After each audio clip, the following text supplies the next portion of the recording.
Kehadirat-Mu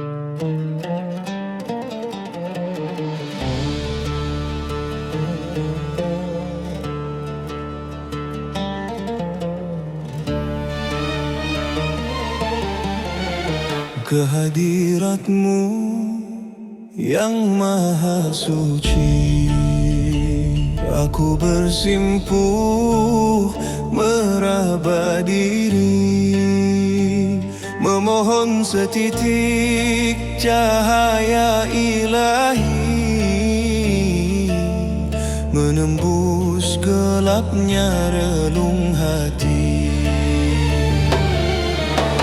Bukanlah mata hatiku ya Allah, agar tak buta oleh silaunya dunia, agar tak tuli dari rintihan jiwa, menyingkap hijab yang menutup rahasia.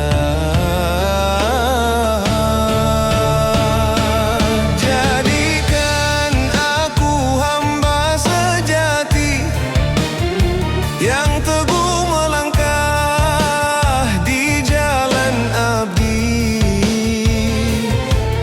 bukan karena takut pada api,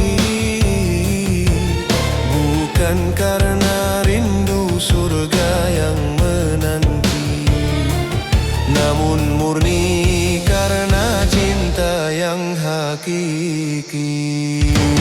Ya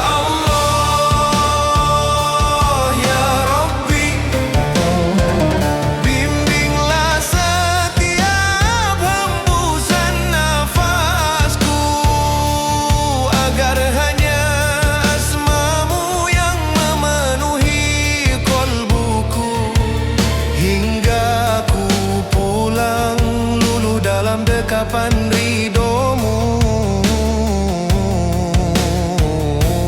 ya Allah, ya Rabbi, bukalah mata hatiku yang tertutup debu dosa, singkapkanlah tabir agar aku melihat hakikat semesta, bahwa dunia hanyalah panggung sandiwara, dan Engkaulah satu-satunya tujuan yang nyata.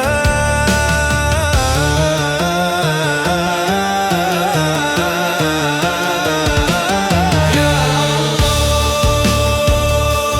ya Rabbi, jadikanlah hamba seorang hamba yang sejati, yang patuh menunduk bukan karena terpaksa, tapi karena cinta yang tertanam di lubuk hati.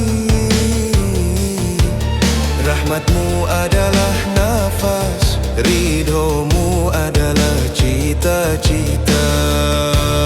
Ya Allah,